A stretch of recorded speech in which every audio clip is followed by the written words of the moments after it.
mentioned, we're going to spend the next few slides looking a bit more into the ABS part of the portfolio, which is possibly a bit less well understood versus the LBO sort of corporate loan side of things. These are the sort of the broad main subsectors of ABS that we tend to look at, and we're reasonably well diversified across all of these sectors. Starting at the top right, probably the most familiar to people will be residential mortgages, where we're helping non-bank lenders build up a pool of mortgages secured by residential real estate. Moving around to the next section, auto loans. So helping them build up pools of auto loan receivables secured against the vehicles themselves. We also do a little bit of small ticket commercial CMBS lending, where the underlying security is small commercial office and retail offices. The other sectors are equipment finance, where we help non-bank lenders build up pools of equipment loans secured against critical business equipment. And the final sector that we're involved in, and probably the one that we've received the most questions about and people wanting to understand more, is the consumer finance, where we're helping non-bank lenders build up pools of receivables secured against things like personal loans and credit cards, which are effectively unsecured in nature. As lenders to asset-backed securities, we tend to focus predominantly on the private warehouse side, where there are a number of structural protections that are common to all of these subsectors. Firstly, there's the excess spread in the pool of receivables. That's the difference between the yield on the assets versus the cost of financing. And this is really our first line of protection against any losses. Then there's the actual sort of underlying the fact that the receivables are in an SPV, and that the originator has to put in the first loss, which effectively helps to give us a buffer against any losses that might occur in the pool. And then we're also very involved in negotiating the eligibility criteria of the loans that can go into the warehouses, and broadly restricting the portfolio parameters, so we don't build up too much concentration to a particular type of loan.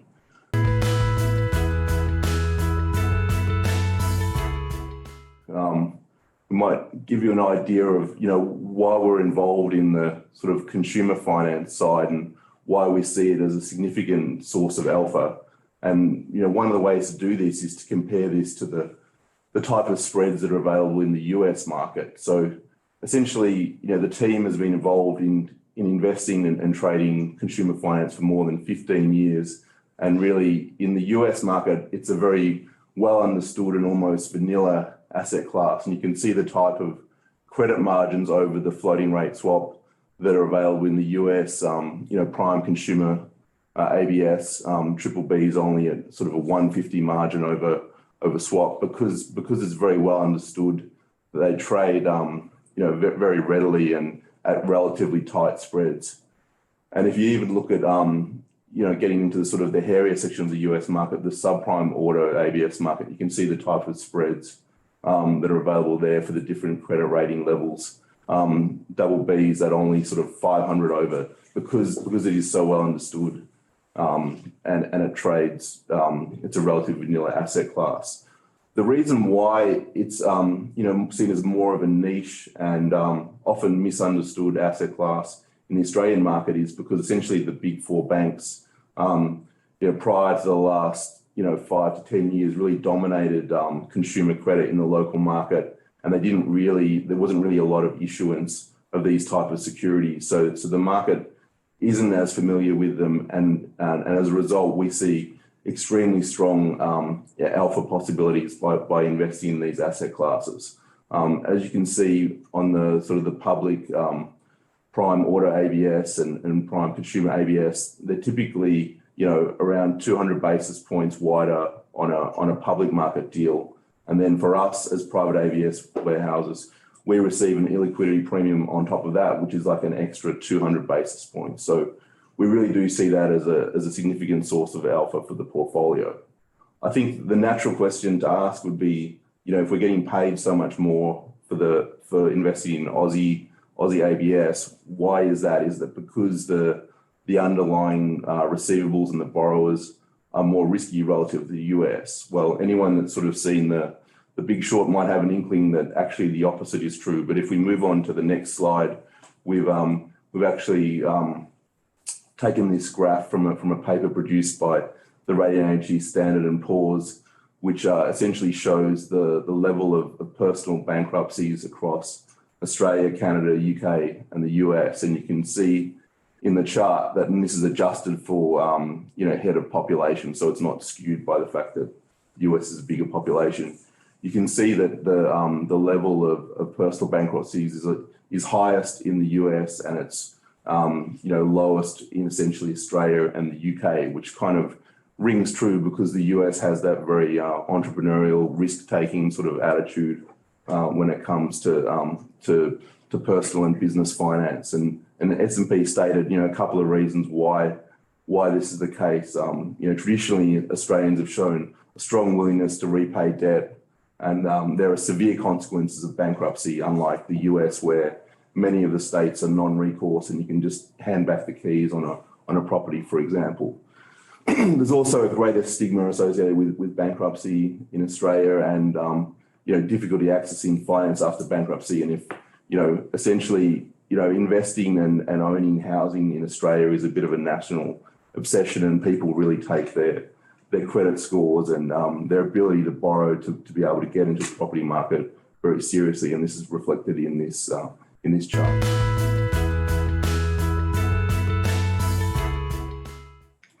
If we move on to the next chart, essentially the first order risk in any in ABS pool is effectively, I guess, the default rate on the annual default rate on the underlying pool of receivables.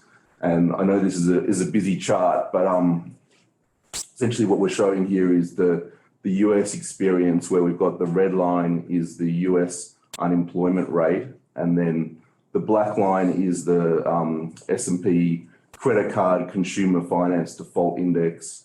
The yellow line is the auto default index, and the blue line is the mortgage default index.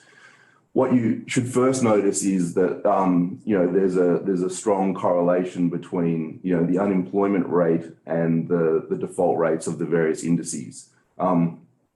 Clearly, you can see that the credit card consumer default index has the highest beta effectively to unemployment, and that the auto and the mortgage being secured are sort of lower betas. Interestingly, during the GFC, the mortgage default rate in the US actually flipped over and became a lot higher than the auto default index, which is kind of a unique characteristic to the US market, where Americans love their vehicles and they need them to get to work, whereas because of that sort of non-recourse lending, and there are a lot of like ninja loans, no income, no job, lending at sort of 100% LTV. A lot of people sort of speculated on property, and that's how that bubble sort of began. And the default rate as a consequence during that period was abnormally high. You can see since 2010, really, as the unemployment rate came down in the US, the corresponding levels of default rate in the indices has come down commensurately, and this is across the three different asset classes. Unusually, you can see the big spike in 2020, where effectively due to COVID, this correlation did break because essentially people were put on furlough and unable to go to work, but they did receive compensation and benefits during that period. So it's not a really true reflection of the correlation. And during that period, because people did have a lot of the savings rate was very high and people had a lot of disposable income, they actually paid down debt, and the default rates came down to sort of record low sort of honeymoon periods.